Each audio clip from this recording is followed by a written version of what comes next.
Oi gente, tudo bem com vocês? Bem-vindos para mais um vídeo. No vídeo de hoje a gente conversa sobre Anna Karenina, do Tolstói.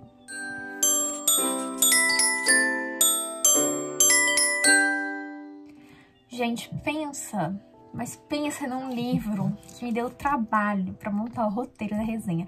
Eu nem sei se esse vídeo vai prestar, porque a minha resenha tá um caos, assim, o roteiro tá uma bagunça.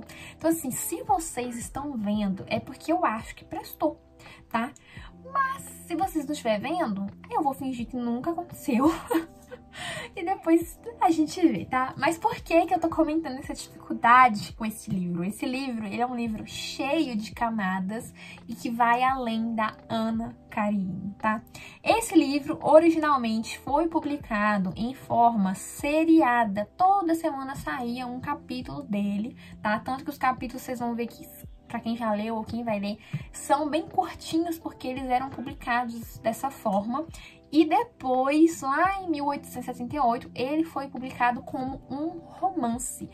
E, a princípio, este livro iria se chamar Duas Famílias, o que faz muito mais sentido, e a gente vai discutir isso hoje, do que Anna Karenina. Mas os editores acharam que ficaria melhor colocar o título do romance de Anna Karenina e não de Duas Famílias. Eu, particularmente, acho que se fosse Duas Famílias, seria melhor e passaria muito mais do que a história se trata de fato, porque de fato nós vamos ter aqui duas famílias. E o livro, gente, ele já começa de uma forma que você não vai querer largar ele, porque a frase inicial já é uma frase que você olha e já fica, meu Deus, eu preciso continuar lendo. Eu vou ler ela pra vocês, porque é um trecho bem impactante, tá?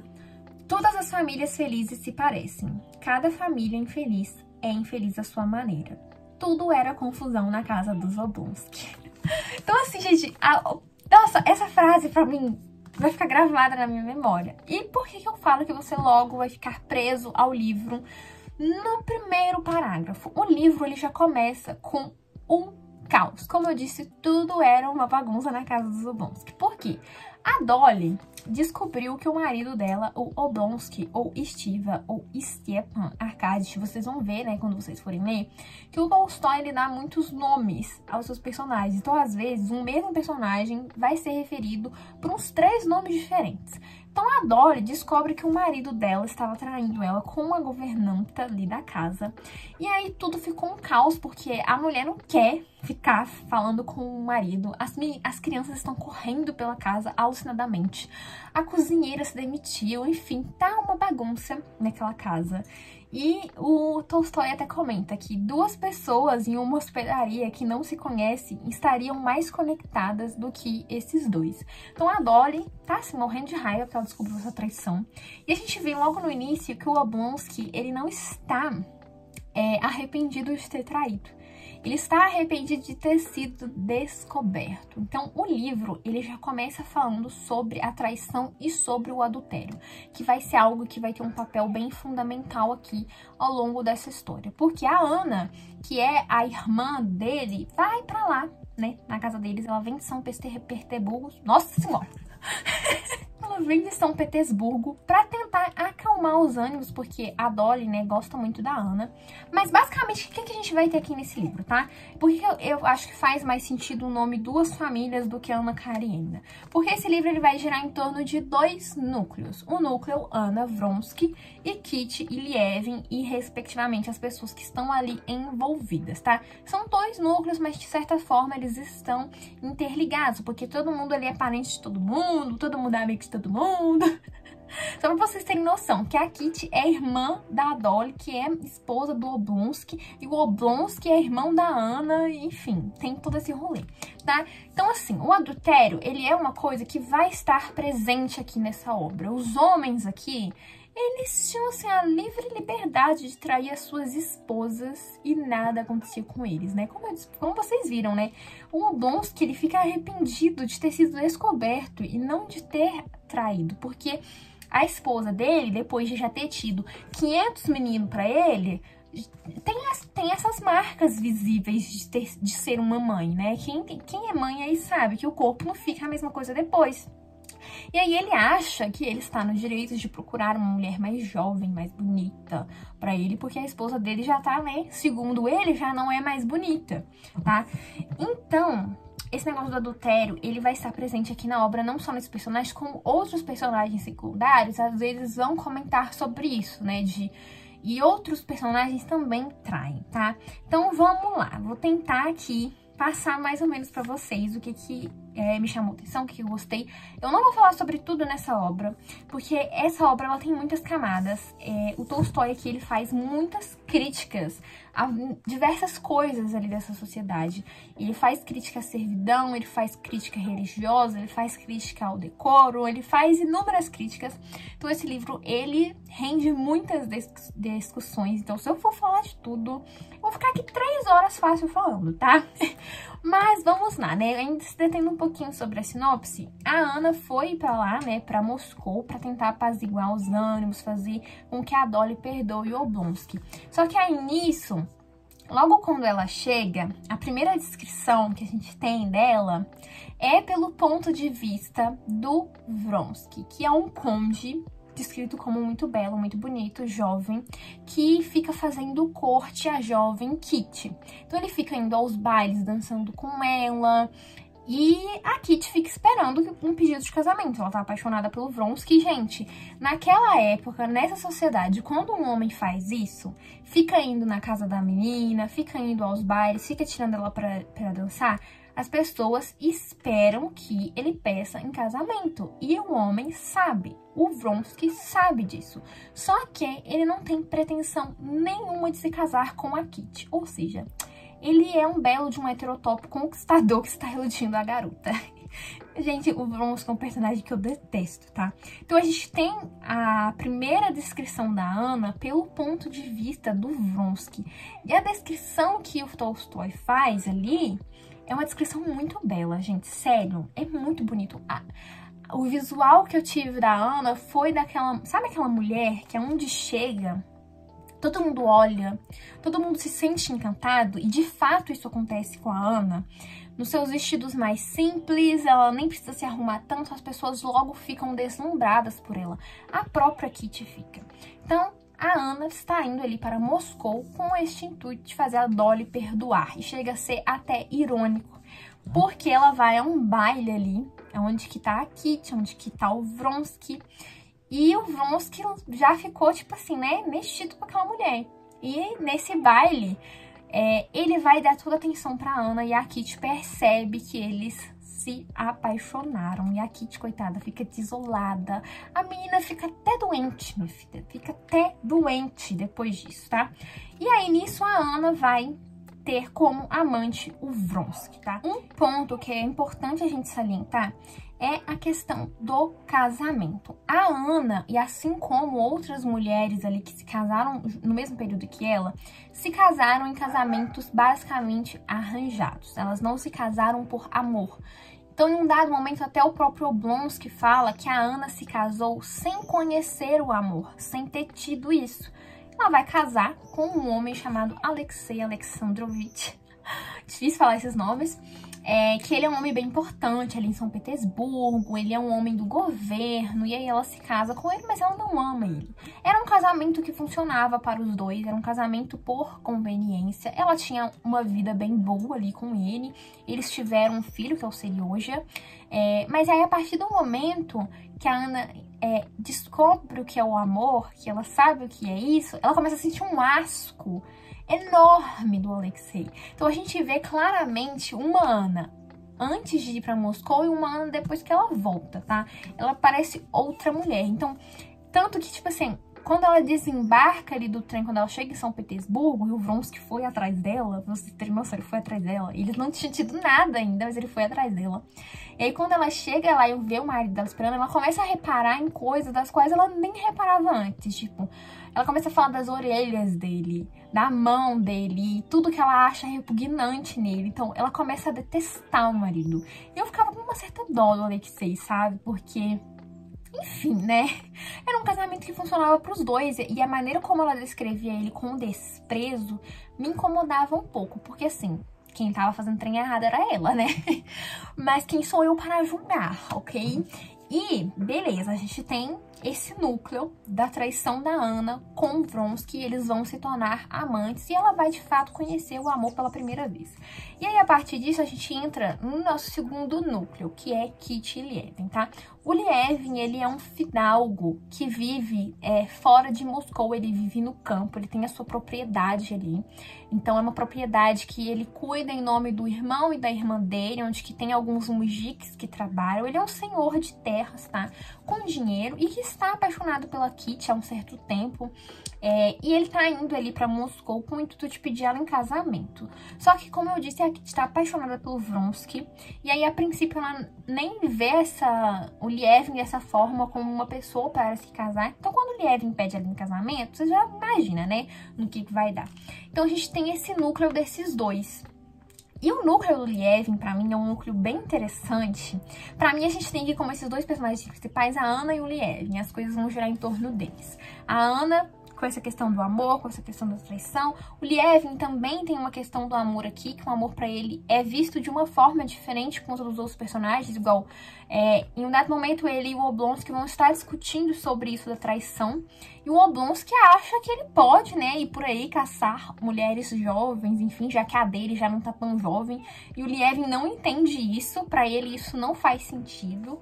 Então, o Lievin, ele é esse cara que ele é um fidalgo. E, gente, uma coisa que é importante é que a gente vai ter aqui uma marcação de uma coisa que foi mais ou menos parecido com o que aconteceu aqui no Brasil. A gente tinha os servos ali na Rússia, e aí meio que assim do nada, sem um planejamento, não há mais servidão, essas pessoas vão deixar de ser servos e vão ter que, né, receber um salário. Só que não há um plano de como inserir essas pessoas na sociedade, quanto pagar, o que fazer, enfim, mais ou menos o que rolou aqui, né, com a escravidão, que aboliu a escravidão, mas aí as pessoas ficaram jogadas à margem ali na sociedade. Então, é algo mais ou menos parecido. Então, o Lievin, ele vai ter uma visão ali sobre esses servos, que é um pouco diferente do que os outros fidalgos, os outros donos de terra pensavam. Então, aí já entra uma das críticas que o Tolstói faz, e que eu não vou me deter tanto a ela, tá? Porque, como eu disse, senão, né, esse vídeo aqui vai render demais, tá? Mas o Lievin, pra mim, é um dos personagens mais interessantes aqui dessa obra, porque ele é um personagem que é muito bem desenvolvido, tá? Ele é contraditório. Ele é muito contraditório nas opiniões dele. Uma hora ele fala que acredita em uma coisa, depois ele fala que acredita em outra. E ele vai se envolver em vários debates aqui científicos e filosóficos, mas a gente vê que ele tem uma certa dificuldade em expor as opiniões dele. Então, assim, o narrador, ele é um narrador em terceira pessoa que expressa, mostra pra gente, às vezes, o que esses personagens estão sentindo. Então, a gente vê o Lievin pensando uma coisa, mas na hora que ele vai se envolver nesses debates, ele não consegue se expressar muito bem. As pessoas até falam que ele é meio amalucado, justamente por ele ter esse pensamento que é um pouco diferente do que as outras pessoas ali pensavam. Então, sempre que ele se envolve num debate, as pessoas acabam olhando pra ele de um jeito meio estranho, tipo, o que você tá falando? E ele sempre perde, coitado. Ele sempre perde, porque ele não sabe botar ali aquilo que ele tá pensando, coitado. Mas eu gosto muito dele. Eu acho que o meu personagem favorito é ele, tá? Justamente por ele ser esse personagem contraditório. Ele é um personagem que ele tem um desenvolvimento muito bom. A gente vê isso principalmente aqui na parte final, quando vai mostrar o desfecho dele. Então o Lievin tá lá, indo pra Moscou, pretendendo casar com a Kitty, mas as coisas não saem como ele quer, ele volta pro campo e ele fica meio desolado, e aí entra uma contradição. E é isso que eu tô falando, gente, em diversos momentos a gente vai ver ele se contradizendo, porque quando ele volta pro campo, ele fala que vai mudar totalmente a vida dele, que ele vai mudar tudo ali na propriedade dele, que ele vai fazer isso, ele vai fazer aquilo, que ele vai tentar viver uma vida mais econômica, mas logo que ele pisa ali, ele já desiste, cai por terra tudo isso que ele falou. Então, em diversos momentos, ele vai ficar nessa de, agora eu vou fazer isso, mas em seguida ele não faz, tá? É um personagem que eu gostei demais. Mas basicamente, gente, assim, questão desse sinopse, é isso que eu posso falar pra vocês, que a gente vai ter esses dois núcleos de personagens, que eles vão se entrelaçar ali, afinal todo mundo conhece todo mundo é parente. e vão se desencadear diversas críticas sociais. A primeira delas que eu quero comentar é a questão do decoro, tá? Porque, gente, eu fiz um vídeo aqui sobre o gênero romance e eu comentei com vocês que o romance ele surge como um gênero para reforçar os valores da classe burguesa, para reforçar a questão do decoro, a etiqueta. E esse livro aqui, ele de certa forma, ele faz o contrário, tá? Ele vai criticar fortemente essas relações sociais e essa coisa das pessoas fazerem de tudo para manter a etiqueta. Por quê? Quando a Ana e o Vronsky começam a se relacionar, o Vronsky vai para São Petersburgo atrás dela, então ele começa a frequentar a mesma sociedade que ela, as pessoas começam a comentar. E aí, um dado momento, eles estão ali na casa da Betsy, que é uma prima do Vronsky, hipócrita essa mulher. As pessoas começam a rolar um burburinho ali, entendeu? Começa a rolar um burburinho, o marido da Ana está ali e ele percebe esse burburinho rolando. E quando ele percebe isso, ele entende que tem que advertir a Ana, porque senão as pessoas vão colocar ela em um lugar do qual ele não quer. E aí entra a questão do decoro. Porque o Alexei, o narrador até mostra esse pensamento dele, que a conversa da Ana com o Vronsky não o incomodou. Ele não sentiu ciúme. Pra ele aquilo ali tanto faz. Mas o que incomoda ele, o que faz ele advertir a Ana, é o fato das pessoas estarem comentando. Entende? Então, pro Alexei, é extremamente importante que se mantenham as aparências. Então, ele alerta para ela manter as aparências. Para ele, pouco importa se ela estava conversando com o Vronsky ou sobre o que era. Ele fica preocupado com isso. E aí que entra uma coisa que me chamou muito a atenção aqui nessa obra, é como essas personagens, elas não se permitem sentir e não se expressam verdadeiramente, justamente para se manter o decoro. O Alexei, o marido da Ana, gente, até certo momento ele parecia um robozinho, sério, um robozinho que não sente, que não pensa, que não faz nada, que só fica fazendo as coisas ali por fazer. Porque assim, quando ele percebe, tipo, eu tenho que advertir a Ana, ele fica ali no escritório, andando pra lá e pra cá e pensando, eu tenho que falar isso, isso e isso. Ele estrutura todo o pensamento de como ele deve advertir ela, mas quando chega na hora, ele fala completamente diferente. E ele não se permite sentir as coisas. Até certo momento, ele não fica com raiva, ele não demonstra ciúme, ele não demonstra nada. Ele parecia um robozinho. E não só ele, mas outras personagens aqui têm uma extrema dificuldade em se expressar, em admitir as coisas, em conversar justamente por causa do decoro. E aí entra no contraponto a Kitty. Porque a Kitty, quando ela percebe que o Vronsky se apaixonou pela Ana e que já era pra ela se casar com o Vronsky, que ela foi iludida, a menina fica doente. Ela fica doente, ela se sente extremamente envergonhada. Tanto que ela tem que ir pra uma estação de águas, uma coisa que era bem comum aqui, pra se recuperar desse abalo que ela sentiu. Então a Kitty foi uma personagem que me chamou a atenção logo de cara por se permitir sentir. Por ela ter se sentido sabe? Quem sofreu uma desilusão amorosa sabe, gente, como é que é? Primeiro crush, aí depois você veio lá beijando outra menina. Mais ou menos isso. Então, esse contraponto, pra mim, foi uma coisa muito interessante. Porque de um lado a gente tem um personagem que tá fazendo de tudo pra manter o decoro, que ele não vai gritar, ele não vai estressar, não vai fazer nada. Ele não vai nem sentir ciúmes, porque pra ele é ridículo sentir ciúmes. E de um outro lado a gente tem essa outra personagem que fica doente, que sente mal, que fica envergonhada por ter sido enganada, sabe? Então esse contraponto é interessante demais. E outro ponto também como isso é que a gente vê aqui vários duplos. Parece que os personagens, eles são duplos um do outro, né? Como eu disse, a gente começa a história com o Oblonsky traindo a esposa, aí a irmã vai lá fazer de tudo pra convencer a Dolly a perdoar e ela também acaba traindo o marido dela. A gente vai ter a Betsy, que é a prima do Vronsky, que também trai o marido dela. Então, a gente vai ter vários duplos aqui, personagens que se personagens que se contrapõem e personagens que são muito parecidos. Então isso também é uma coisa que me chamou muito a atenção, que eu gostei muito no livro. Eu falei do Lievin como um personagem que se contradiz e que ele tem um desenvolvimento muito bom, mas todos os personagens que são mais principais, eles são assim também. A Ana, ela também tem um desenvolvimento enorme na história. Não que seja um desenvolvimento bom. Porque assim, gente, eu particularmente tive dificuldade em sentir empatia por ela e gostar dela, sabe? Mesmo compreendendo a situação que ela se encontra. Porque afinal, ela casou sem conhecer o amor. Quando ela conhece o amor, ela não pode se separar do marido, porque o divórcio ali naquela época, ele tinha toda uma implicação. As pessoas simplesmente não poderiam se divorciar por não gostar uma da outra ou por ter encontrado outra pessoa. Só pra vocês terem noção, quando vai descrever, em alguns casos bem específicos, tinha o caso da traição, mas nossa, até esse caso era complicado. Então ela não poderia se divorciar do marido. Então ela é essa personagem que ela vai mudando o tempo inteiro. A Ana que vai conversar com a Dolly não é a mesma Ana depois que volta para São Petersburgo, depois de conhecer o Vronsky. Não é a mesma Ana depois de entender o que é o amor, o que é gostar de fato de alguém. Então assim, ela se contradiz muito, porque ela não vai poder pedir o divórcio, mas ela não quer ficar mais com a Alexei. Ela quer ficar com o Vronsky. Só que aí tem o filho dela. E aí, ao mesmo tempo que ela fica falando que quer muito ficar com o filho, que ela não aceita da forma que o Alexei propõe porque ela quer o filho, depois, por outro lado, ela abandona esse menino. Então, assim, nossa, eu ficava com muita raiva dela. Porque ela se contradiz, mas ela não se contradiz de uma forma, assim, que a gente fica, assim, sabe?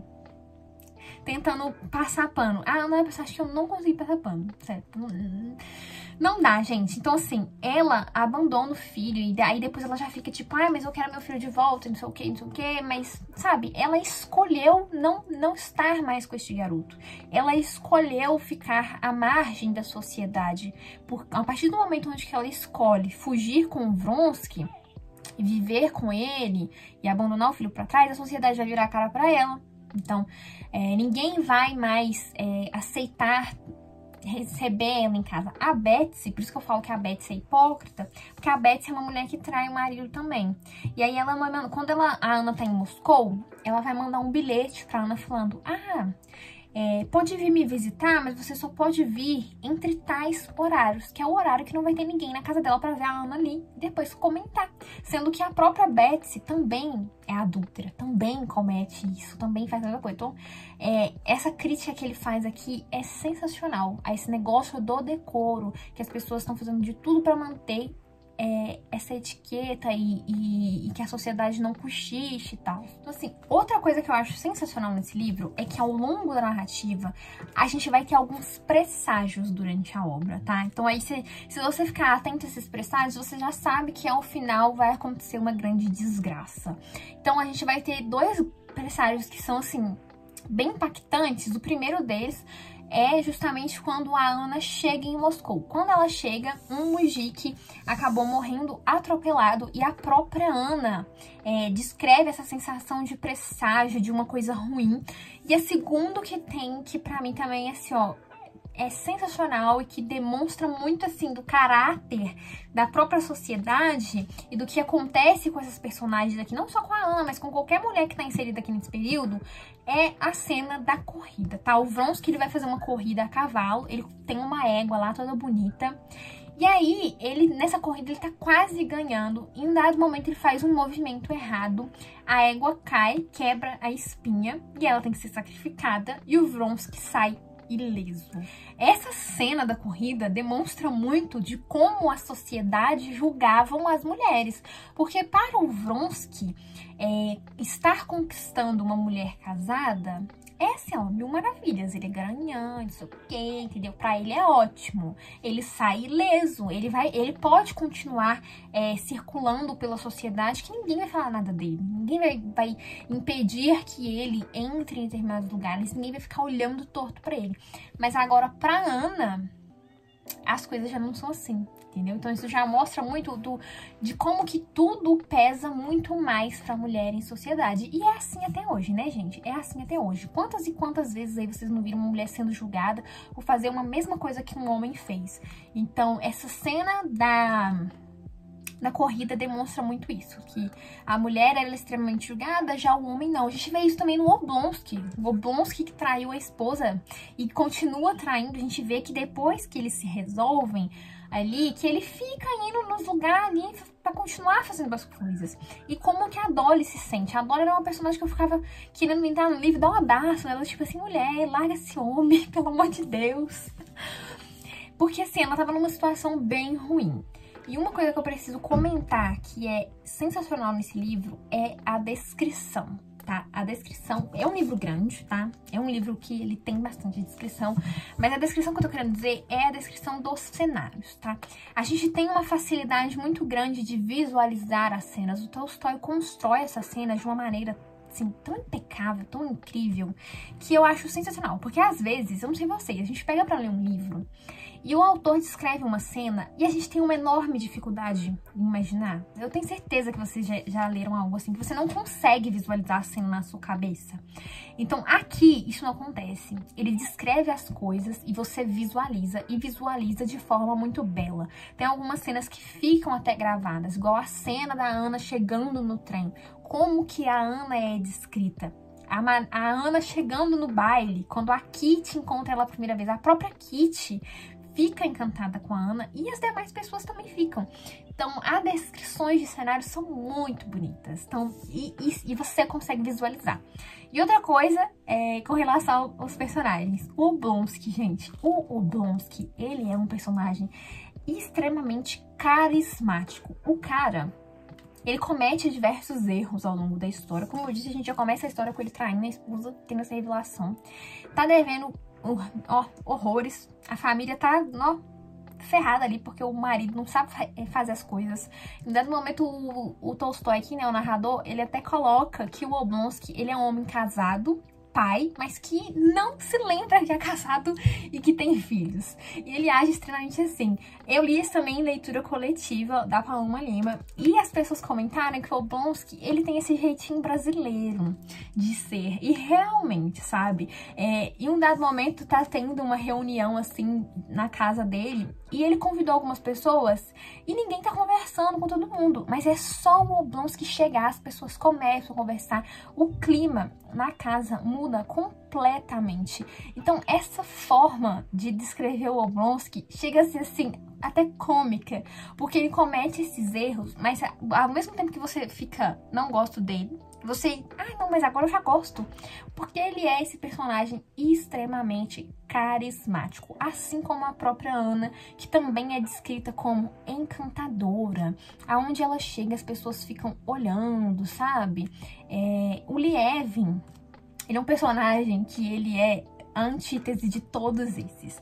E uma coisa que a gente pode perceber, que se você conhece um pouquinho da biografia do Tolstói, é a relação entre o Lievin e o próprio Tolstói. Até o nome, gente. Até o nome é parecido. Então, muitos dos pensamentos do próprio Tolstói é refletido nesse personagem. Principalmente com relação aos mujiques e a questão da religião. Porque, pra quem não sabe, o Tolstói, ele foi excomungado da igreja. Eu acho que é essa palavra mesmo, né?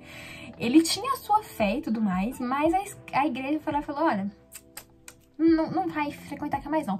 Não sei se é exatamente excomungado, mas teve um rolê desse com ele. Porque ele via a fé na igreja de uma forma meio diferente. Então, né, esses pensamentos dele não foram muito bem vistos. E até também na questão do casamento. O casamento do Lievin com a Kitty reflete muito do casamento do Tolstói com a esposa dele. Em um dado momento aqui, o Lievin entrega o seu diário pra Kitty, porque ele já não é tão puro como ela e tal, pra ela conhecer de fato, coisa que o Tolstói também fez. A diferença de idade entre a Kitty e o Lievin é praticamente a mesma diferença do Tolstói para a esposa dele. Então, essa conexão entre esses dois personagens, ela é muito grande. Se você conhecer um pouquinho sobre a vida do Tolstói, sobre a biografia dele, sobre os pensamentos dele, você vai ver que o Lievin é quase como que um duplo do próprio Tolstói. Mas enfim, né, gente? esse livro, ele é um novelão. Então, ao mesmo tempo que ele tem todas essas críticas, ele parece um baita de um livrão de fofoca. As Maria Fifi, quando for ler isso daqui, vão ficar, ó, muito bem servidas, e isso não é ruim. Isso é muito bom. Por isso que eu tô falando, gente, por que o livro ele tem tantas camadas? Porque ele tem essas críticas que estão ao longo da narrativa e o próprio enredo das coisas que vão acontecendo. Então tudo vai se enredando para um final que é um final um tanto quanto caótico. Alguns personagens não vão ter um final feliz, não vão ter um final bom. Alguns vão ter sim um final feliz, isso que eu tô falando, que a gente tem esses dois núcleos. Um núcleo vai acabar em desgraça e o outro vai acabar em final feliz.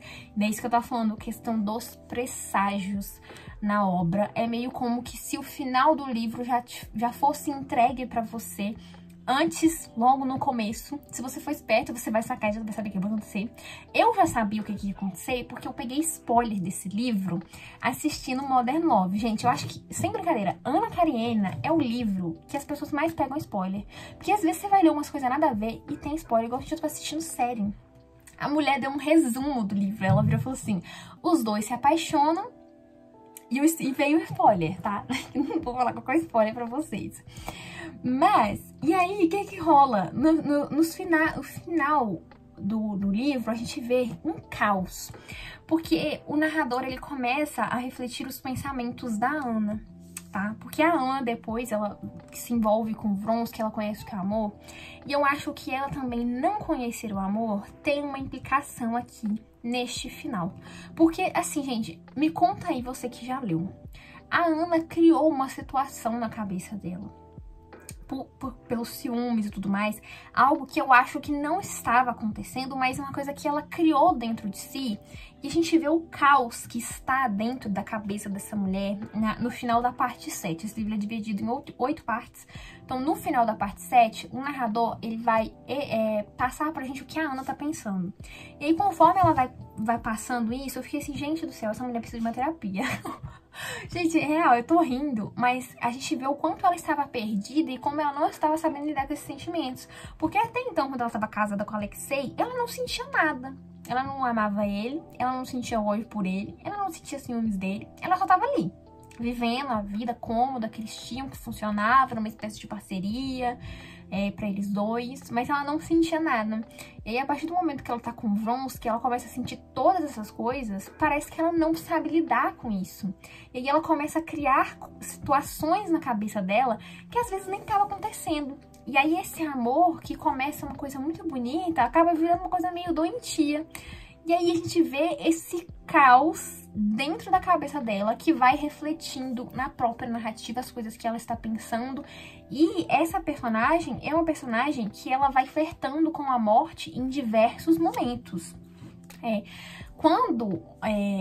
Antes da Ana fugir e tal, e viver com o Vronsky, a gente já vê que ela se vê em uma situação da qual ela não sabe como sair, e pra ela a única situação possível pra resolver aquilo tudo é a morte.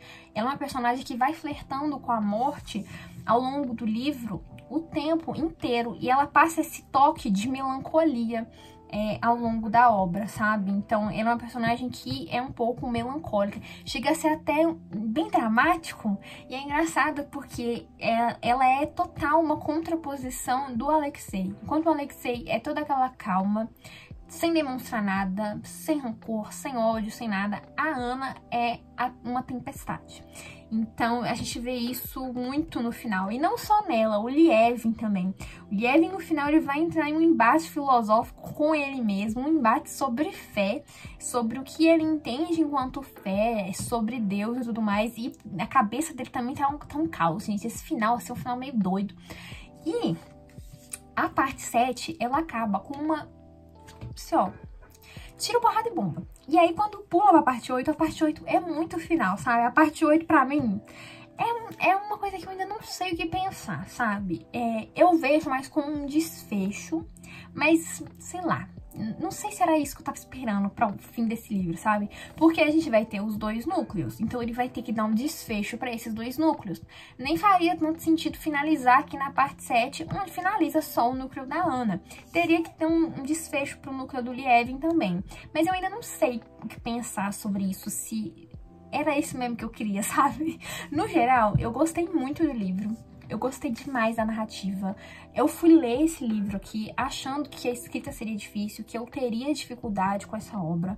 Muito pelo contrário, não tive dificuldade nenhuma. A escrita do Tolstói, ela é bem fluida, assim, sabe? Não estava esperando que seria tão fluida, que seria tão fácil. Essa tradução que eu li é a tradução do Rubens Figueiredo, que é a mesma tradução que saía pela Kozak Naif. Aqui essa edição, ele deu uma revisada, mas é a mesma. E tem um pós-fácil da Janet Malcolm, que eu achei um pós-fácil, assim, mais ou menos. Eu esperava mais, tá? Então, se você estiver buscando textos de apoio para esse livro, recomendo que busque além, tá? Porque o que tem aqui não achei tão bom, tá? Acho que se você pegar para ler aulas de literatura russa, como ler os russos, pode ajudar mais do que o que tem aqui, ou até mesmo ir lá no Google Acadêmico e pegar alguns artigos, mas deixe para ler depois, se você se importa com spoilers. Leia o livro por sua conta própria, tire as suas interpretações e leia depois. Porque, assim, gente, eu não sei vocês, mas pelo menos eu acho que quando a gente lê esses textos antes, a gente já é condicionado a tirar uma interpretação antes. Então é legal você ler por conta própria, tá bom? Mas é isso, gente. No geral, eu gostei demais. Eu favoritei esse livro. Eu dei 5 estrelas pra ele. Gostei muito, apesar de ser um calhamaço. Eu acho que você vai conseguir ler rápido. Eu só não li rápido. Eu li ele em cerca de um mês, porque eu tava lendo leitura coletiva e a gente tinha um cronograma. Mas, se você é uma Maria Fifi, que adora uma fofoquinha, você vai gostar e vai conseguir ler, porque ele tem uns acontecimentos que se assemelham muito a uma novela, gente. Sério, se você gosta de novela, daquelas da Globo, cheia das intrigas e da inimiga e daquela que não gosta da outra, daquela que rouba o marido da outra, você vai gostar desse livro aqui, tá? Não fique com medo. É um calhamaço, mas é um calhamaço incrível. E que me encantou e que eu gostei demais e que foi um favoritado do ano. Espero que você também goste. Gente, eu fiquei falando dele no meu Instagram e, sem brincadeira, umas 3 pessoas me deram mensagem falando: olha, eu estou quase pegando pra ler esse livro por sua causa. Então vamos lá espalhar a palavra do senhor Tolstói, tá? Então leiam. Comenta aqui pra mim se você ficou com interesse em ler, se você já leu, qual a sua interpretação sobre a relação da Ana, principalmente sobre essa situação final que ela começa a perceber ali. E é isso, gente. Se você gostou, deixa o like no vídeo, tá? Se inscreva no canal se você ainda não é inscrito e compartilhe esse vídeo com seus amigos pra gente, né, conseguir mais inscritos e ser uma comunidade legal. Lembrando que eu tenho um link de afiliado na Amazon, Submarino e Americanas. Sempre deixo aqui na descrição, então se você quiser ajudar o canal de alguma forma, comprando por esses links, eu recebo uma pequena comissão. O valor não se altera em nada pra você e é uma forma muito legal de ajudar o canal, beleza? Então é isso, pessoal. Espero que vocês tenham gostado do vídeo. Espero que eu tenha conseguido falar, assim, de forma clara. Porque, sério, pensa num livro que eu tive dificuldade em montar a resenha, porque é muita coisa e se eu fosse falar tudo ia render muito, então eu escolhi alguns pontos dos quais eu me senti mais confortável e que eu queria pontuar aqui pra vocês, tá bom? Então é isso, um beijo e até o próximo.